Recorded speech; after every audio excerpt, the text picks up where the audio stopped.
la actividad. Estaba esperando que se unieran más compañeros, pero veo que hoy están muy pocos, ¿verdad? Solo 32 estamos conectados. Pero bueno, entonces vamos a platicar algo. Siempre se recuerdan que hablamos del juicio ordinario en la clase anterior. No sé si alguien nos recuerda, compañeros, que tenga sus apuntes, qué subtemas, qué partes del juicio ordinario vimos en la clase anterior.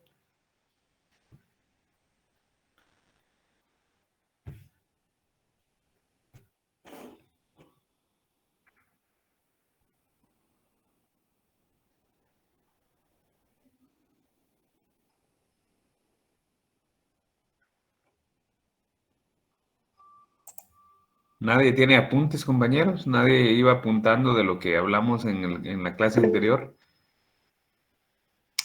Vamos hasta la sentencia, dice Abisai. Diana Esmeralda. Buenas tardes, Lick. Gusto de escucharlo. Buenas tardes, igualmente, gracias. Hasta el momento habíamos comentado lo que es las notificaciones, si no estaba mal, con respecto a vía electrónica, que nos quedamos hasta ahí. No sé si Ya. procedía el recuerdo. Y previamente, antes de eso, ¿no tiene alguna otra anotación? ¿Qué temas habíamos platicado? La subsanación de errores y Ya. defectos de la demanda. Ya. Sí, estábamos entonces todavía en esa parte inicial, digamos, ¿verdad? Sí, bueno, vamos a proseguir entonces. Gracias, Diana. Me ayuda mucho ahí su intervención en cuanto a ubicarnos en qué parte del juicio ordinario vamos, ¿verdad? Entonces, pues habíamos hablado de las notificaciones electrónicas, que ahora, compañeros, hay que recordar que hay una reforma al Código de Trabajo y al Código Procesal Civil y Mercantil que ya exige que los litigantes tengamos que señalar un casillero electrónico, ¿verdad? Este casillero es un sistema que creó la Corte Suprema de Justicia y entonces los abogados pues nos tenemos que adherir a ese sistema mediante un formulario. Todo se hace en una forma remota, en una forma virtual. Se llena un formulario como abogado y se adjunta el carnet de colegiado activo para demostrar que uno tiene la calidad de abogado y le aperturan un correo electrónico. Entonces ya tiene uno una contraseña para poder ingresar a su correo y a ese correo, pues, digamos, los clientes que uno tenga, pues, se señalan como lugar para recibir notificaciones ese correo electrónico. Y entonces decíamos que es bastante práctico porque entonces ya puede usted desde su teléfono móvil o su computadora poder accesar a este tipo de información, ¿verdad? Que se les notifican la resolución, hay una cédula de notificación también y pues el documento adjunto que corresponda, digamos un memorial que haya presentado la contraparte, por ejemplo, lo adjuntan ahí todo en PDF para que usted pueda bajarlo en electrónico o imprimirlo si así lo considera oportuno. Esto en cuanto a la notificación y en cuanto a la subsanación que mencionaba también Diana, pues la demanda puede ser objeto de subsanación desde varios puntos de vista, ¿verdad? Por ejemplo, una cosa es el hecho de que yo que presenté la demanda me haya equivocado. Esa es una posibilidad, ¿verdad? Que yo me haya equivocado. Bueno, Ingrid nos habla que está sobre los recursos de aclaración y ampliación de la sentencia. Vamos a ir de todos modos un poco rápido en esta primera instancia y nos vamos a detener en la segunda instancia, ¿verdad? Para que es importante que platiquemos y que vayan refrescando, vayan tomando nota y aparte que vayan tomando nota, yo les voy a mandar un material como les ofrecí la clase anterior y entonces siempre vamos a platicar esta clase y la clase siguiente, la del viernes, vamos a platicar de temas del juicio ordinario, ¿verdad? Para que podamos recapitular algunas situaciones ahí. Y entonces, gracias ahí también por la observación de la compañera que nos indica que habíamos hablado de la aclaración y la ampliación. Entonces, después de esto surge esa posibilidad de la cuestión de incompetencia a través de un incidente, ¿verdad? Se recuerdan que es a través de un incidente por razón de la materia o por razón del territorio. Luego vienen las audiencias, primera, segunda y tercera audiencia, ¿verdad? La segunda y la tercera son exclusivamente para recibir, para poder recibir pruebas. Ahora, en la primera, pues depende también si llegan ambas partes o si llega solo una o si no llega ni una, ¿verdad? Puede ser que haya una audiencia en donde no comparezcan ni el actor ni el demandado, por ejemplo. Entonces, tenemos que tomar en cuenta que si alguien no se presenta, se recuerdan que se hablaba de la justificación de la inasistencia, ¿verdad? Y esa justificación solo puede ser por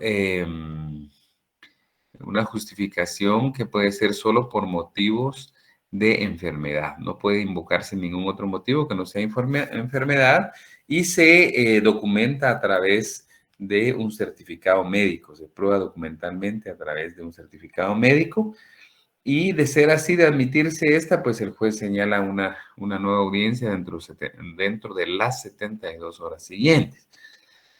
Pero supongamos que lleguen las dos partes, ¿verdad?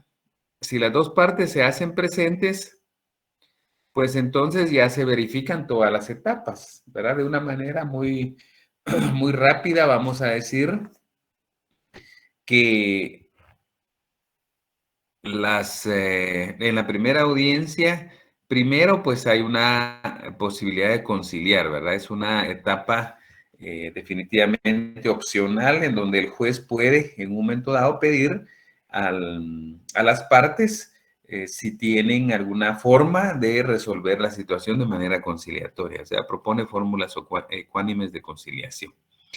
Esta es opcional, no la establece el Código de Trabajo, sino que es una de las funciones generales que tienen los jueces, todos los jueces, de conformidad con la ley del organismo judicial.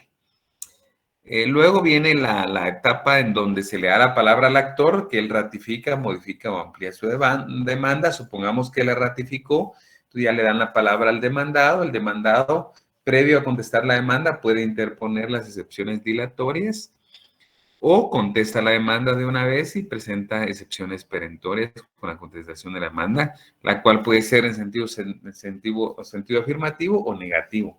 Si es negativo, se está oponiendo; si es afirmativo, está admitiendo o aceptando las pretensiones del actor. Luego, después de contestada la demanda, viene la otra etapa de conciliación, la cual sí es obligatoria porque el código lo establece. Entonces se abre la posibilidad de conciliar. Si no hubiera conciliación, entonces ya se procede a la siguiente etapa, que es la recepción de los medios de prueba, ¿verdad? Se reciben las pruebas ofrecidas primero por el actor, luego enseguida las pruebas ofrecidas por el demandado. Luego, pues, después de las 3 audiencias, puede venir un auto para mejor fallar. El auto puede darse en cualquiera de las 2 instancias para aclarar situaciones dudosas del proceso. Y por último viene la sentencia de primera instancia. Bueno, vamos a explicar hoy de una manera más detenida, compañeros, la segunda instancia, ¿verdad? Para que podamos ir recordándonos del curso anterior o tomando nota. Y antes que se me olvide, compañeros, hoy en la noche, a las 8 de la noche, programamos el examen extemporáneo, ¿verdad? Por si alguien de los presentes se va a examinar extemporáneamente, pues hoy a las 8 de la noche sería su examen, siempre a través digamos, el acceso a través siempre del Classroom de la clase, compañeros, y ahí va a estar su examen extemporáneo del primer parcial a partir de las 8 de la noche hoy, ¿verdad? Para que tomen nota los que no se hayan examinado por alguna razón. Yo siempre he sido del criterio de no estar exigiendo, pues, mayores cuestiones, ¿verdad? El que no se hizo el examen, independientemente del motivo por el cual no se lo hizo, pues examínese hoy y entonces ya tiene su nota del primer parcial, ¿verdad, compañeros? Así lo manejo con tal de ayudar también al estudiante en ese sentido. Bien, entonces hablemos de la segunda instancia, compañeros. Vayan haciendo sus anotaciones siempre, independientemente que yo les voy a mandar el material, pero sí es importante,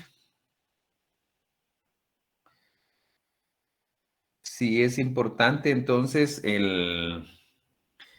es importante que tomemos en cuenta que se les va a mandar el material, pero también que hagan sus anotaciones, compañeros, porque el material pues no es tan extenso, ¿verdad?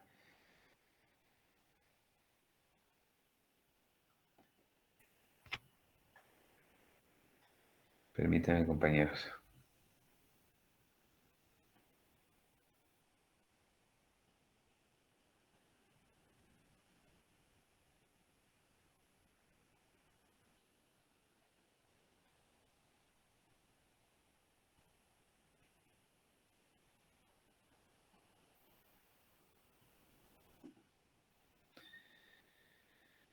Entonces, bien, vamos a ir hablando de la apelación de una manera muy detenida, compañeros.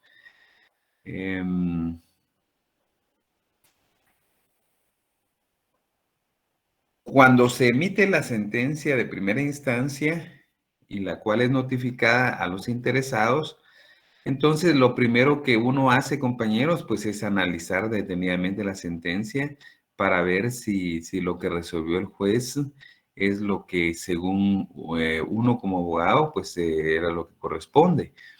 Porque si hay inconformidades, entonces se plantea el recurso de apelación.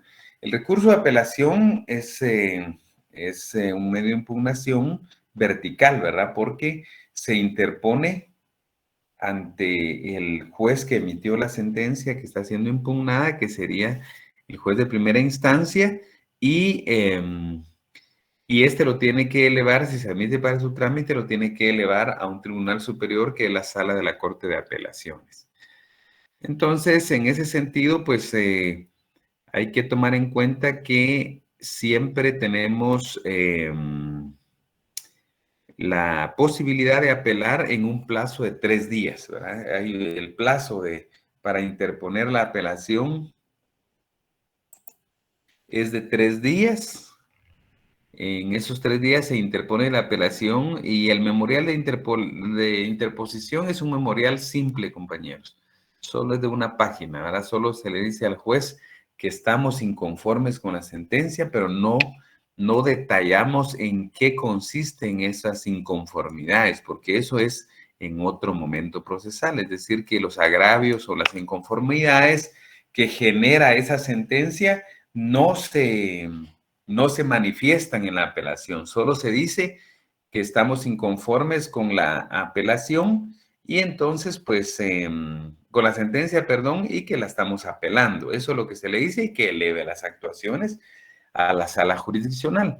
En una de las secciones me preguntaron si uno como abogado tiene eh, la obligación de indicar a qué sala se tiene que remitir. Y la pregunta iba en virtud de que en la capital hay varias salas, ¿verdad? Sala primera, sala segunda, sala tercera de trabajo, ¿verdad? Entonces, la pregunta era si en el memorial de apelación había que decir, había que decir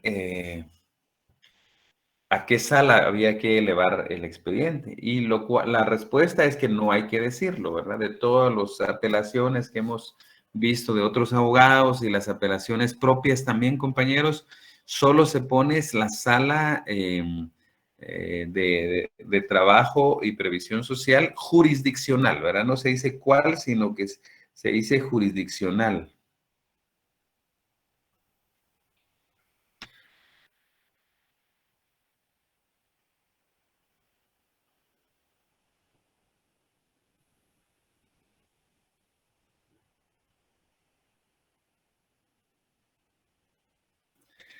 Entonces, la respuesta es que tenemos que decir a la sala jurisdiccional. Entonces ya el juzgado sabe qué sala es la que corresponde y ahí eleva las actuaciones.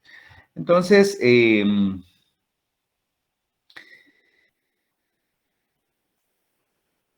cuando se presenta la apelación, compañeros, hay dos escenarios posibles.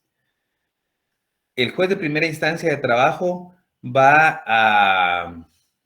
el juez de primera instancia de trabajo va a denegar o no conceder la apelación, digamos, o admitirla. Cualquiera de los dos escenarios son escenarios posibles, ¿verdad? O la admite o la rechaza. Si la admite para su trámite o concede la apelación o la otorga, como dicen, son conceptos sinónimos, va a elevar las actuaciones a la sala jurisdiccional. Pero puede hacer, compañeros, que rechace o no admita para su trámite o no acepte la apelación y dé algún motivo. Entonces, si yo soy apelante y yo considero que el juez no tiene la razón al haber rechazado mi apelación, entonces interpongo la figura del ocurso de hecho. El ocurso de hecho es una figura procesal que no está regulada en el Código de Trabajo, ¿verdad? No hay ningún artículo en el Código de Trabajo que aluda al ocurso de hecho. El ocurso de hecho es una figura estrictamente procesal civil, ¿verdad? En este Código Procesal Civil y Mercantil aparece la figura del ocurso de hecho cuando a un apelante se le haya denegado, el recurso de apelación, ¿verdad? Se lo hayan rechazado. Entonces, en ese sentido, puede plantear un ocurso de hecho. Y el ocurso se plantea ante el Tribunal Superior, ¿verdad? En este caso, ante la Sala de Apelaciones. Ante él se interpone el ocurso, indicándole que no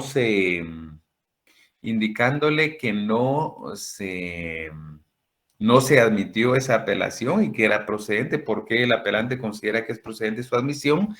Y entonces la sala viene y pide un informe en 24 horas del juzgado de trabajo y luego resuelve en otras 24 horas si eso no es apelable. Es decir, declara como sin lugar el ocurso. Si es apelable, pide el expediente y si lo declaran sin lugar, pues entonces ahí ya no hay más chance para el litigante. Ahora bien, estando el expediente, compañeros, estando el expediente ya en la sala de la Corte de Apelaciones, sea porque se declaró con lugar el ocurso o sea porque el juez de primera instancia admitió para su trámite la apelación y elevó las actuaciones, pues cualquiera de esas posibilidades ya se tiene el expediente en la sala. Y tener el expediente en la sala, compañeros, ya la ley nos establece que lo primero que debe hacer la sala es fijar una audiencia de 48 horas. ¿Verdad? Esa audiencia de 48 horas es una audiencia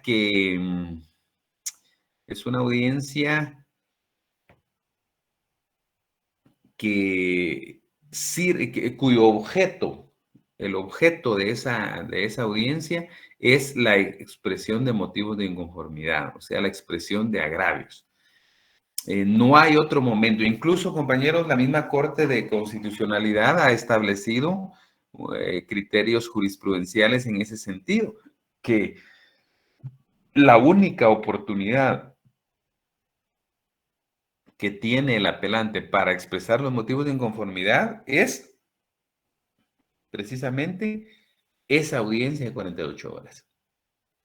En la práctica hay muchos que se les pasan las 48 horas o no se dan cuenta de la notificación o por cualquier motivo no expresaron agravios. Por ejemplo, si eso llegara a ocurrir, eso es un problema, compañeros. Es un problema porque entonces la expresión de inconformidad tiene varias razones de ser. Quizás la más importante es que yo como apelante en ese momento procesal, yo le tengo que decir al juez en qué estoy inconforme. Decirle, yo estoy inconforme con la sentencia, estoy inconforme con la sentencia en este aspecto, este y este, 1, 2, 3. Entonces, lo que yo hago realmente es delimitar la acción de la sala, porque la sala va a entrar a conocer los puntos que yo le diga que estoy inconforme. Yo estoy dando mis argumentos por qué estoy inconforme con ciertos aspectos de la sentencia. Y sobre esos aspectos es precisamente que se delimita el campo de acción de la sala de corte de apelaciones. Y entonces la sala, pues sobre eso va a analizar el expediente de la apelación. Y la otra razón fundamental, compañeros, es que yo ahí es donde digo en qué estoy inconforme. Consecuentemente, la parte contraria va a conocer mis inconformidades. Y entonces, en la siguiente etapa, que es la vista, la otra parte, digamos, la que no apeló, ya sabe cuáles son los motivos de inconformidad y el objeto fundamental de la vista es rebatir los argumentos del apelante. Es decir, que la contraparte, la que no apeló, va a rebatir los argumentos del apelante. ¿Ya? Una contradicción, una oposición hacia eso. Ese es el objeto del primero de la audiencia de 48 horas y luego de la vista. Entonces, en la práctica, compañeros, ¿qué pasa? Es importante que nos preguntemos qué pasa si ¿qué pasa si no se presentan esos motivos de inconformidad? ¿Verdad? ¿Qué efectos procesales hay en el juicio ordinario laboral si no presentamos motivos de inconformidad? Pues si no se presentan esos motivos de inconformidad, pues sencillamente en el caso, hay que ver, según la jurisprudencia de la Corte de Constitucionalidad, tenemos que ver quién fue el que no expresó agravios.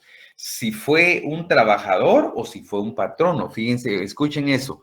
Parece de alguna manera o es desequilibrado, digamos, el tratamiento que se le da a ambas partes, pero en el caso, por ejemplo, si es un trabajador el que omitió si es un trabajador el que omitió la expresión de agravios, el tratamiento es de que la apelación debe ser conocida por la sala y resuelta por la sala, haciéndose un análisis de la juridicidad de la totalidad de la sentencia emitida por el juez de primera instancia. Eso dice la Corte. Ahora bien, si el que omitió fue el patrono. Entonces, cuando es el patrono, bueno, lo anterior se hace por el principio de tutelaridad, que es propio del Código del Derecho Laboral guatemalteco, ¿verdad? El principio de tutelaridad. Pero si es el patrono el que no expresa agravios, entonces ahí se entiende que está limitada la sala a que no puede emitir una sentencia sobre algo que no tiene la capacidad de analizar porque el apelante no le delimitó, digamos, los motivos de inconformidad. Entonces es importante porque el tratamiento es diferente, ¿verdad, compañeros? Eso en cuanto a los motivos de inconformidad. Ahora bien, en ese momento procesal también es el momento idóneo para que el apelante que haya protestado alguna prueba, algún rechazo de prueba allá en primera instancia, si hizo la protesta, pues entonces aquí puede pedir que también que la sala reciba la prueba esa que protestó su rechazo en primera instancia. Ese es el gran efecto legal de la protesta. Y entonces, y si hay prueba, pues entonces se hace la prueba, se recibe la prueba en un plazo de 10 días y luego viene la vista en un plazo de 5 días. La vista, ya dijimos, compañeros, que la vista es básicamente para rebatir los argumentos del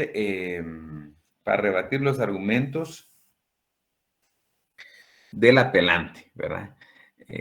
Algo que es muy importante y que diferencia la vista de un juicio ordinario laboral de un juicio ordinario a la vista de un juicio ordinario civil es precisamente que el Código Procesal Civil establece que la sala señala día y hora para la vista. Sin embargo, en el juicio ordinario laboral ustedes pueden ver en el artículo 368, cuando se refiere a la vista, que dice que el juez señalará la sala señalará día para la vista, ¿verdad? Señala día para la vista. Entonces, no hay un horario. Entonces, esto quiere decir que dentro de las 8 horas y las 15:30 horas, que es el horario, digamos, o la jornada ordinaria de trabajo de los tribunales, pues dentro de ese horario se tendrá que presentar el memorial.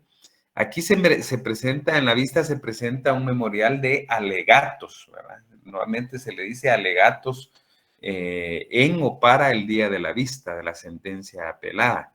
Entonces, esos alegatos se presentan en esa oportunidad procesal, en la vista. Se presenta un memorial prácticamente en cualquiera de las horas hábiles laborales de ese día que corresponda, ¿verdad? Esa es la idea de la presentación del alegato en el día de la vista. Y luego, pues, viene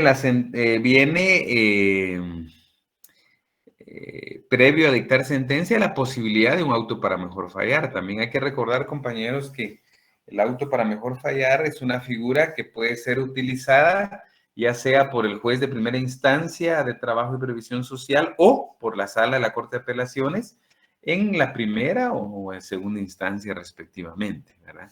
Entonces quiere decir que en este momento que estamos platicando de un esquema de la segunda instancia del juicio ordinario laboral, pues estaríamos ante el hecho de que de alguna manera, pues ya estaría, digamos, se define esta situación. Luego, bueno, el auto para mejor fallar. En el auto para mejor fallar se tiene que tomar en cuenta que son situaciones dudosas, compañeros. No es que en cualquier proceso va a decretarse un auto para mejor fallar o en todos los procesos. No, es muy eventual, muy eventual. Digamos, yo podría decirles que, digamos, de ¿qué? Casi 22 años de ejercer la profesión, compañeros, en mis juicios laborales, yo creo que no llegan ni a 5, 4, 5, sin mucho, autos para mejor fallar, ¿verdad? No es algo muy recurrente, no es algo muy recurrente. Es una facultad del juez, se le puede pedir también, puede ser a instancia de parte, pero hay que recordar que el auto para mejor fallar es inimpugnable, ¿verdad? Que no cabe recurso alguno. Y aquí me voy a detener un poco, compañeros, porque casualmente en la sección I, un estudiante me preguntó, pues, qué ocurría si yo no estaba de acuerdo como litigante en cuanto a que hayan declarado un auto para mejor fallar. Hay que recordar que si decretan un auto para mejor fallar, puede hacer que uno esté conforme con eso, ¿verdad, compañeros? Que me afecte como parte procesal. Entonces, hay que partir de la idea de que no se puede impugnar. Entonces, yo no puedo presentar o pensar en algún recurso. Esto lo voy a apelar, esto voy a plantear una nulidad, cualquier otro recurso que se les ocurra. No se puede, porque no procede recurso alguno. Esa es la primera idea fundamental. Pero entonces, ¿qué hago? Fíjense que del año 2016 para atrás, los abogados lo que hacían en estos casos era plantear un amparo, ¿verdad? Como la ley decía, la ley ordinaria, el Código de Trabajo dice que no se puede plantear impugnación, entonces no tenemos que agotar ninguna definitividad, ¿verdad? El principio de definitividad que se observa en el amparo. Entonces, pues como no cabía ningún recurso ordinario, se iba a un recurso, a una acción constitucional de amparo, ¿verdad? Ya en jurisdicción constitucional. Se planteaba el amparo y se ventilaba. Sin embargo, eso antes del año 2016. Del año 2016 para acá, compañeros, la Corte en el año 2016 hizo lo que se llama un giro o una innovación jurisprudencial. Es decir, en otras palabras, digamos, en palabras más sencillas, cambió su criterio, ¿verdad? Cambió su criterio. Antes del 16 sí procedía el amparo y después del 16 ya no procede. Entonces el criterio lo varió. Esto lo permite la ley de amparo. Digamos, la ley de amparo faculta al Tribunal Constitucional para variar o hacer un giro en sus criterios jurisprudenciales. Entonces cambió criterio, en otras palabras. Entonces, ya en el 2016 dice la Corte, es inviable el amparo en contra del auto para mejor fallar en el ámbito laboral. Pero entonces nos deja claro que ya no se puede, ya no procede, es inviable, ya no podemos pensar en el amparo. Sin embargo, ese criterio jurisprudencial viene también acompañado de algunas situaciones importantes que merecen comentarse. Si yo estoy inconforme con un auto para mejor fallar, no puedo plantear un recurso ordinario porque la ley, el código me lo limita. No puedo plantear un amparo porque la Corte de Constitucionalidad ya dijo que no procede a amparo. Entonces, pero la Corte dice que si yo estoy conforme, cuando apele la sentencia, si la sentencia se basó en el auto para mejor fallar, entonces yo puedo invocar como un motivo de inconformidad, yo puedo invocar el auto para mejor fallar, ¿verdad? Ya como motivo de inconformidad de la apelación. Puedo aludir al auto para mejor fallar, que yo no estaba de acuerdo, todos los argumentos, etcétera, etcétera, para hacer valer esa situación. La razón que nos da la Corte es de que el auto para mejor fallar no es una resolución definitiva, entonces eso impide que pueda proceder un amparo y que la resolución definitiva son las sentencias, ¿verdad? Las sentencias que en su momento puedan emitirse. Entonces, eso en cuanto al auto para mejor fallar o para mejor proveer. Luego, compañeros, pues viene la sentencia de segundo grado, que siempre las sentencias de los tribunales superiores de segunda instancia siempre pues van a tener los mismos sentidos, ¿verdad? Puede ser que confirmen, puede ser que revoquen o puede ser que modifiquen lo resuelto por lo resuelto por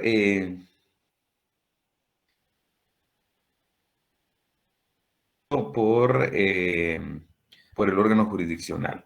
Entonces, hay que tomar en cuenta, compañeros, que la resolución puede ser total o parcialmente revocada, confirmada o modificada, ¿verdad?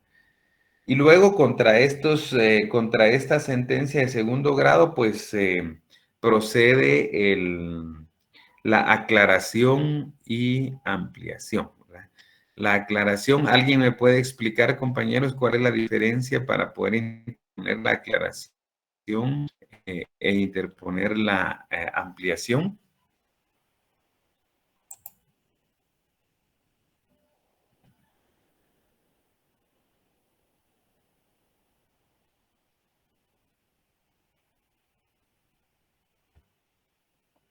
La aclaración es cuando la resolución del órgano jurisdiccional no sea clara, o sea, sea ambigua.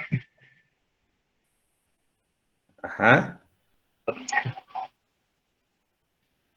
Repítanos por ahí, Samuel, como que se entrecorta un poco su comunicación. La aclaración es cuando la resolución del juzgado sea oscura, ambigua o y el de Contradictoria. y contradictoria. Ujú.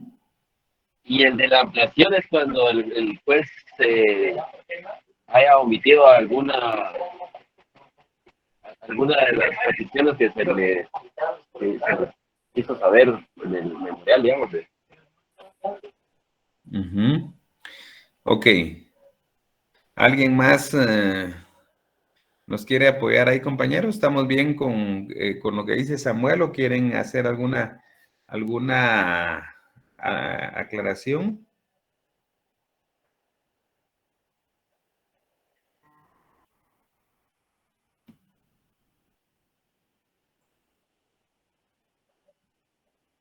¿Alguien quiere hacer un comentario, compañeros?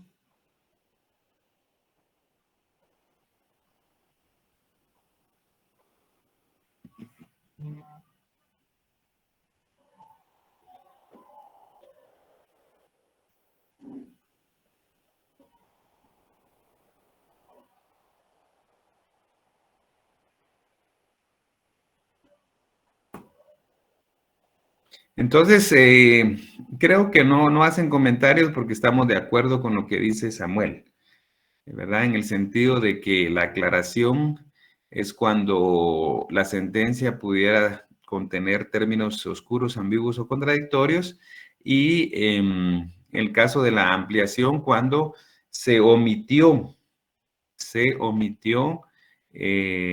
resolver alguno de los puntos objeto del litigio, ¿verdad? Entonces, es así funciona y hay que tomar en cuenta, compañeros, que la aclaración y la ampliación son remedios procesales, ¿verdad? Son remedios procesales. Estos remedios procesales se entienden en la doctrina que no son estrictamente recursos, ¿verdad? No son medios de impugnación, sino que son remedios procesales porque se interponen ante el mismo órgano jurisdiccional que emitió la sentencia y es ese mismo órgano el que va a conocer y resolver, ¿verdad? Por eso se consideran remedios procesales, no estrictamente medios de impugnación, ¿verdad? En cuanto a los recursos de aclaración y ampliación. Entonces, vamos a ver, Diana. Gracias, Lick. Con respecto a la interposición de estos remedios, ¿sería en forma conjunta o bien sea individual o conforme se puede hacer en tipo civil? ¿Cuál sería la diferencia? Que si usted se refiere a que si la aclaración y ampliación se puede interponer, digamos, de una manera conjunta. Ajá, en términos laboral. Sí, puede ser separada o junta, porque una sentencia pudiera tener los dos defectos, digamos, Ajá, ¿verdad? Exacto. Tiene gracias. razón. Por ejemplo, si hay un punto que no se resolvió y aparte de eso también hay otro punto que sí se resolvió, pero es confuso, por ejemplo, entonces así no, pues entonces va a proceder definitivamente los dos recursos, ¿verdad? Muy bien. Gracias, Lick. Muy bien, a la orden. Compañeros, de lo que hablamos hoy, ¿hay algunas dudas o comentarios?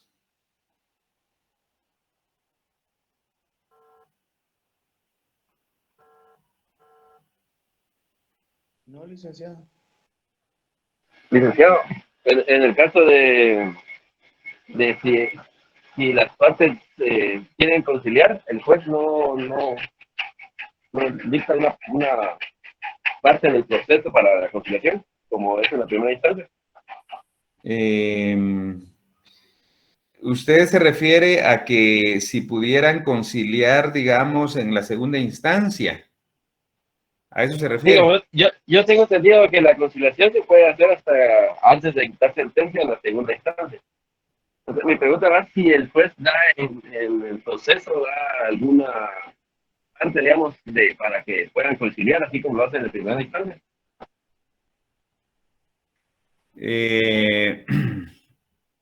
Miren, la conciliación se puede hacer en cualquier tiempo, compañeros, toda vez que se esté dilucidando el asunto. No hay necesidad de que haya un momento propicio para poder hacerlo. Hay que recordar que hay un principio conciliatorio que inspira el derecho procesal laboral guatemalteco, ¿verdad? Entonces sí se puede hacer, y si se llega a un arreglo, lo que pasa incluso extrajudicialmente es que se desiste del proceso, ¿verdad? Por ejemplo, si yo soy el trabajador y llego a un arreglo en cualquier estado del proceso, vengo y presento el desistimiento y se terminó el proceso, ¿verdad? ¿Alguien más, compañeros? ¿Alguna otra intervención? Gracias, licenciado. Sí, dígame, José.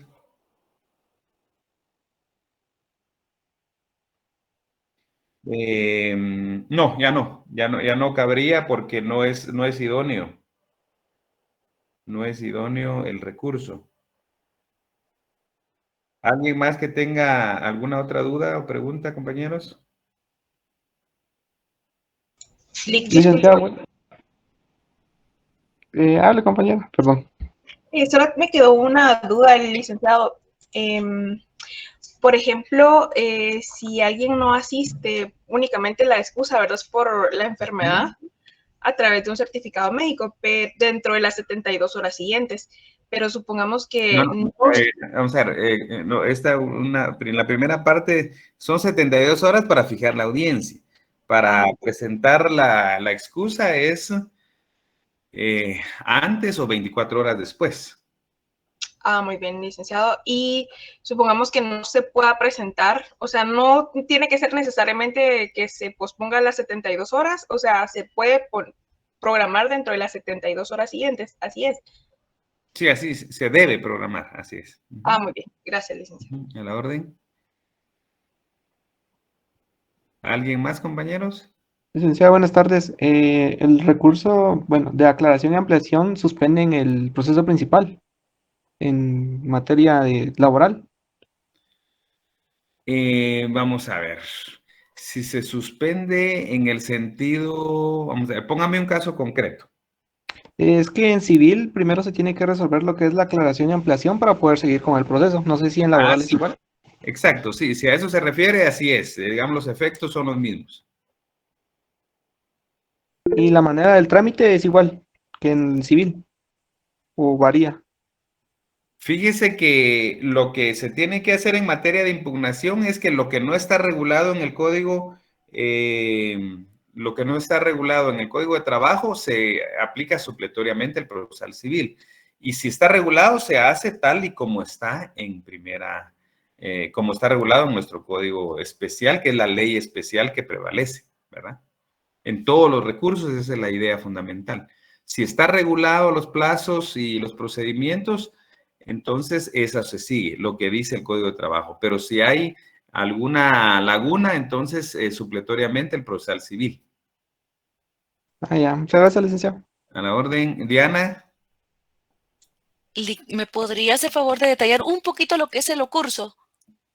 Muy bien. Gracias.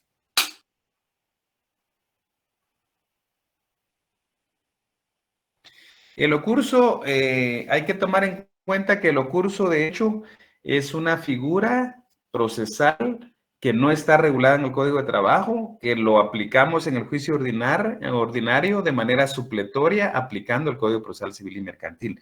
Esa es la primera idea fundamental. El Código Procesal Civil y Mercantil lo que establece es que si se rechaza o no se admite la apelación, entonces el apelante que esté inconforme con ese rechazo interpone el ocurso,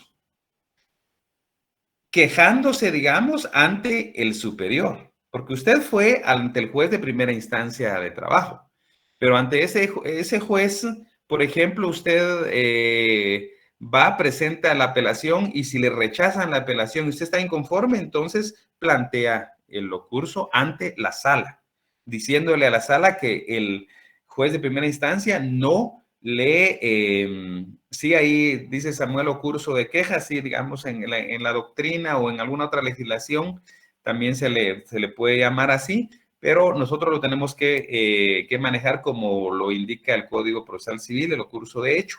Entonces, se le dice a la sala que el juez de primera instancia rechazó la apelación y por qué yo como apelante considero que no debió ser rechazada, que debió ser admitida para su trámite.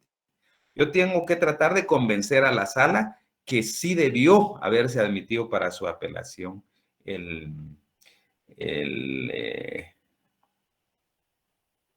ese recurso de apelación que debió haberse admitido y no se admitió. Entonces, la sala lo que hace es pedir un informe al juzgado de primera instancia sobre las razones por las cuales procedió a rechazar esa apelación.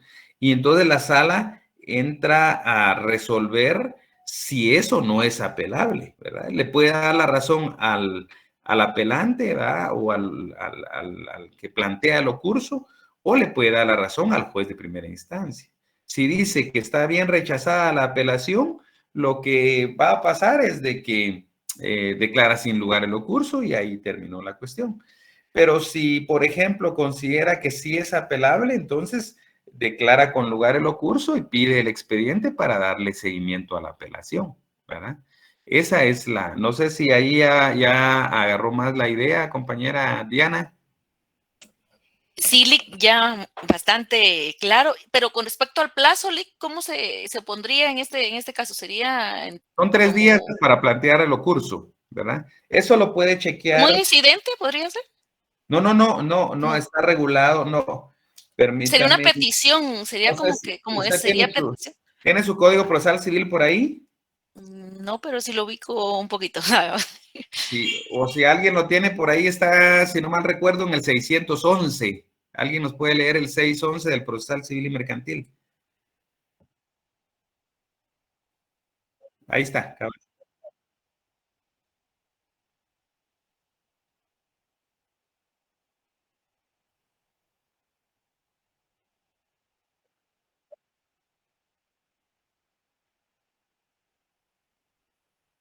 Ahí está. Y más adelante, el siguiente artículo.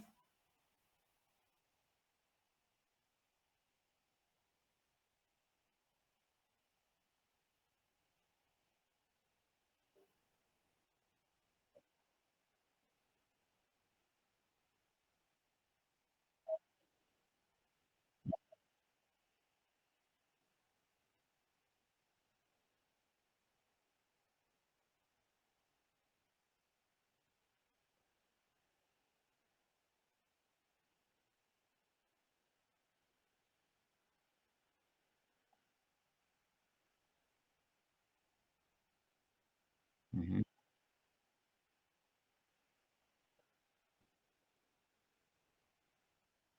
Uh-huh. Excelente. Entonces, ahí, gracias, compañero José Alfonso, que nos apoyó ahí con la lectura. Entonces, Diana, ahí está, y para todos, los artículos 611 y 612 del Código Procesal Civil y Mercantil contienen el procedimiento, los plazos, cuál es la mecánica del ocurso de hecho, y todo eso lo aplicamos de manera supletoria en el Código Procesal en el juicio ordinario laboral. ¿Estamos ahí, Diana? Gracias, Lick. Excelentísimo. Muchas gracias. Ok, entonces, ¿hay alguien más, compañeros, o estamos ya ahí?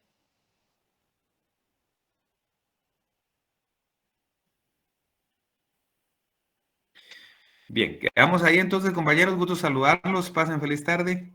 Nos vemos el viernes. Feliz tarde, Lick. Igualmente, compañeros.